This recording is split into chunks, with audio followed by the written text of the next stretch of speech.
Baik, bismillahirrahmanirrahim. Assalamualaikum warahmatullahi wabarakatuh. Selamat pagi, kelas 9 SMP IT Bina Insani Metro. Hari ini kita akan melanjutkan materi pembelajaran IPA terpadu. Kalau minggu lalu kita sudah membahas tentang sistem reproduksi laki-laki, maka hari ini kita akan membahas tentang sistem reproduksi wanita. Karena seperti yang sudah dibahas sebelumnya, bahwa sistem reproduksi manusia itu ada dua jenis, laki-laki dan wanita.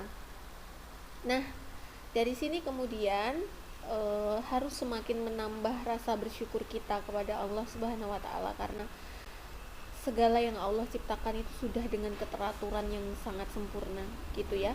Setelah kemarin kita mengulik tentang bagaimana reproduksi laki-laki, gitu. Dan hari ini akan banyak terbuka fakta tentang bagaimana reproduksi wanita. Untuk hal-hal yang kemudian berkembang di zaman ini adalah transgender, adalah waria, nauzubillah min zalik ya, karena itu tidak diperbolehkan dan diharamkan dalam Islam.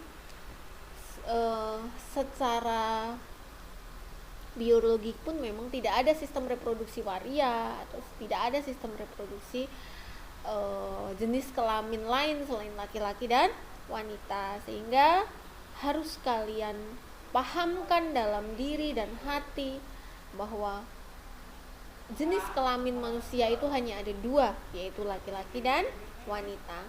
Oke, kita mulai. Pada wanita itu terdapat sepasang ovarium. Nah, ovariumnya sepasang yang berfungsi untuk menghasilkan ovum atau sel telur. Jadi kalau sperma kemarin dihasilkan oleh testis dan sel telur, atau pada wanita sel telur itu dihasilkan oleh sepasang ovarium. Setiap ovarium itu punya saluran telur yang diberi nama tuba fallopi. Kedua saluran telur bermuara pada uterus atau rahim. Jadi saluran telur itu nantinya muaranya atau endingnya ada di uterus atau rahim. Leher rahim atau cervix berhubungan dengan lubang tempat keluarnya bayi yang disebut dengan vagina. Maka kalian sering mendengar kanker cervix, itu adalah kanker yang menyerang leher rahim. Nah, ini adalah gambar alat reproduksi pada wanita. Ini adalah ovarium. Disinilah terbentuk sel ovum atau sel telur, ya kan? Ini adalah ovarium. Kemudian ada sepasang ya, gitu. Kemudian ini ada yang namanya tuba fallopi. Tuba fallopi ini yang kemudian mengalirnya atau endingnya ada di rahim. Nah, ini adalah rahim wanita atau uterus. Nah, ke bawah lagi ada yang namanya cervix atau leher rahim. Setelah cervix, baru ini adalah vagina atau tempat keluarnya jabang bayi. Proses fertilisasi atau pembuahan. Sekarang Ustazah Widya akan menjelaskan bagaimana kemudian terbentuknya zigot atau embrio atau calon jabang bayi. Kita lihat, ketika ovum telah matang, ovum dikeluarkan dari ovarium menuju uterus. Kita lihat di sini. Jadi setelah matang, maka dia keluar lewat sini menuju bersemayam di uterus. Proses pelepasan ovum dari ovarium disebut ovulasi. Ovulasi ini yang kemudian sering diartikan sebagai masa suburnya wanita. Karena itu adalah waktunya ovum lepas dari tempat produksinya untuk kemudian menempel atau menuju ke rahim. Dalam perjalanannya ke uterus, jika ovum bertemu dengan sperma di tuba fallopi, maka ovum akan dibuahi oleh sperma. Ya. Jadi yang dinamakan masa subur itu adalah masa ketika ovum atau sel telur itu jalan dari tuba fallopi menuju ke rahim. Ketika dia ada di perjalanan di tuba fallopi, kemudian ada sperma masuk bertemu, maka mereka akan secara alamiahnya mereka akan terjadi pembuahan. Proses pembuahan ovum oleh sperma itu disebut dengan fertilisasi. Ketika proses pembuahan berlangsung, hanya kepala sperma yang masuk ke dalam ovum. Ya. Inti sperma bergabung dengan inti ovum. Jadi, yang bisa masuk atau bersatu dengan ovum itu hanya kepala spermanya. Ekornya nggak ikut. Inti sperma sama inti ovum itu gabung jadi satu. Jika telah ada satu sperma yang masuk ke dalam ovum, sperma lain tidak dapat menembus membran ovum karena ovum hanya akan menerima satu sperma yang berhasil masuk ke lapisan ovum. Jadi nggak akan dikeroyok, nggak akan digeruduk gitu, nggak. Siapa dari berjuta-juta sperma yang masuk ke dalam rahim wanita menuju tuba falopi, kemudian akan ada satu sperma yang kuat menembus dinding ovum atau membran ovum, intinya nanti akan bergabung. Nah, itulah yang terjadi pembuahan. Kita lihat di sini proses pembuahan yang terjadi di saluran telur. Sperma memiliki yang namanya ekor, inti sperma dan kepala. Inti sperma ada di kepala. Ini adalah ovum. Ya, ini adalah ovum. Jadi kalau sperma sekali lepas itu bisa banyak, kalau ovum cuma satu, gitu ya, yang matang. Kalau nggak matang pun tidak akan terjadi pembuahan karena dia nggak matang. Semua sperma akan berusaha menuju atau menembus membran dari ovum. Tapi nanti hanya akan ada satu sperma yang berhasil masuk. Ketika ada satu sperma yang berhasil masuk dan bergabung dengan inti ovum, ekor langsung mati. Inti ovumnya yang kemudian akan menuju melebur dengan inti sperma. Inti spermanya yang nanti akan melebur dengan inti ovum. Nah, yang lainnya gimana? Yang lainnya udah nggak bisa masuk karena mereka tuh rebutan. Jadi kalau udah satu bisa masuk, yang satunya pasti udah nggak bisa masuk. Jadi nggak dikeroyok, digeruduk gitu, nggak. Nah, mereka akan melebur seperti ini. Kemudian hasil pembuahan peleburan itu tadi akan dinamakan zigot.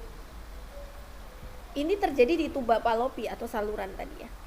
Kemudian setelah menjadi zigot,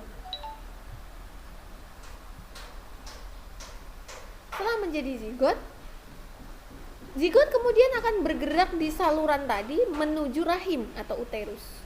Selama pergerakannya menuju uterus, zigot membelah terus-menerus secara mitosis, membentuk kumpulan sel yang disebut dengan embrio. Ya, perubahan zigot menjadi embrio dan pergerakannya menuju uterus membutuhkan waktu sekitar 5 hari. Jadi perjalanannya itu selama sudah bergabung inti sperma dan inti ovumnya menjadi zigot, kemudian mereka berjalan menuju ke rahim. Selama perjalanan menuju rahim, mereka akan membelah secara mitosis, membentuk embrio. Nah, embrio itu adalah calon jabang bayi. Embrio itu selama berjalan untuk kemudian sampai ke rahim nempel, itu butuh waktu 5 hari.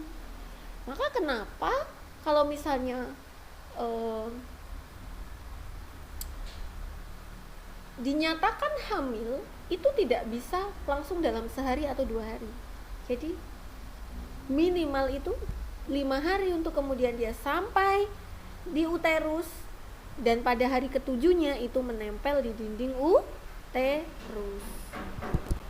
Nah, ini dia proses perkembangan zigot setelah fertilisasi sampai menempel pada dinding uterus. Di sini ovarium, terjadilah ovulasi atau pembuatan atau pembentukan sel telur. Sel telur berjalan di tuba falopi, ketemu sama sperma, terjadilah fertilisasi. Nah, setelah bertemu kan begini nih jadi zigot, inti sperma dengan inti ovum. Nah, dalam perjalanannya zigot akan dibelah menjadi 2 sel. Membelah lagi jadi 8 sel. Membelah lagi jadi segini banyak, disebutlah embrio. Nah, pada hari ke-7 kemudian dia akan menempel di dinding rahim. Itu adalah calon jabang bayi yang memang sudah membelah dengan sempurna, gitu ya. Setelah hari ke-12 terbentuklah lapisan luar atau ektodermis dan lapisan dalam endodermis pada embrio. Kemudian terbentuk lagi lapisan tengah yang disebut mesodermis. Nah, setelah dia menempel di rahim lapisan embrio ini, ada yang namanya amnion atau dia itu kayak ari-arinya gitu. Nah, ini ari-ari. Nah, akhirnya embrio ini akan terbentuk ektodermis, mesodermis, endodermis, allantois. Pada minggu ke-8, struktur umum tubuh dewasa telah mulai terbentuk dan plasenta juga telah terbentuk. Ya.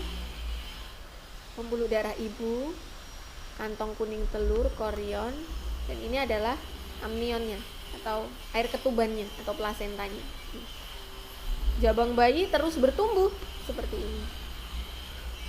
Pada minggu keempat, hamil ke minggu keempat, hamil minggu ke-7, dan hamil minggu ke-13. Jadi beginilah kita dibentuk, nak. Oke, sampai akhirnya melahirkan di usia 9 bulan. Bagaimana dengan tahapan pertumbuhan dan perkembangan manusia? Lihat nih tahapannya. Dari bayi, anak-anak, remaja, dewasa, sampai yang tua.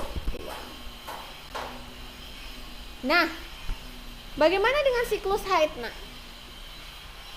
Sejak masa pubertas, tubuh mengalami proses bulanan yang disebut siklus haid. Perubahan tingkat hormon mempertebal jaringan endometrium atau rahim dan memperbanyak darah yang akan jadi makanan bagi telur yang dibuahi. Ini minggu pertama. Minggu pertama menstruasi. Minggu kedua, minggu ketiga, minggu keempat. Jadi menstruasi itu adalah ketika sel telur yang berjalan dari ovarium tadi menuju ke rahim, di perjalanannya tidak dibuahi oleh sperma. Maka ketika dia sampai ke uterus, dia akan mengalami peluruhan gitu. Itu ketika sel telur tidak dibuahi oleh sel sperma. Bagaimana sih perjalanan yang namanya menstruasi itu? Minggu pertama lapisan rahim luruh dari keluar dan keluar sebagai aliran darah haid menuju vagina. Jadi kan sebenarnya setiap ovum yang masuk ke dalam uterus atau rahim itu kan kemudian akan membuat tingkat hormonnya berubah, kemudian jaringan rahimnya akan lebih tebal gitu. Sehingga ketika ovum itu tidak dibuahi, maka lama-kelamaan pada tiba siklusnya dia akan luruh gitu. Setelah luruh, minggu kedua lapisan rahimnya menebal kembali sebagai persiapan untuk sel telur berikutnya yang akan matang di ovarium. Minggu ketiga telur matang lepas lagi. Telur dapat dibuahi selama waktu 3 hari dari perjalanannya di tuba falopi. Minggu keempat dia mudah capai rahim. Nah, kalau telurnya itu dibuahi, maka akan tertanam zigotnya di dinding rahim. Tapi kalau tidak dibuahi, akan luruh lagi keluar bersama lapisan dinding rahim sebagai siklus haid. Siklus haid berlangsung hingga perempuan berusia sekitar 40 hingga 50 tahun. Maka bagi kalian remaja, haid harus terjadi. Karena kalau tidak terjadi berarti itu dipertanyakan. Karena haid tidak akan terjadi jika sel telur kalian dibuahi oleh sel sperma atau terjadi aktivitas seksual. Kalau enggak ya enggak. Gitu ya. Nah, itu saja yang bisa Ustazah Widya sampaikan. Nanti akan kita lanjutkan ke materi selanjutnya. Kita masuk ke forum diskusi.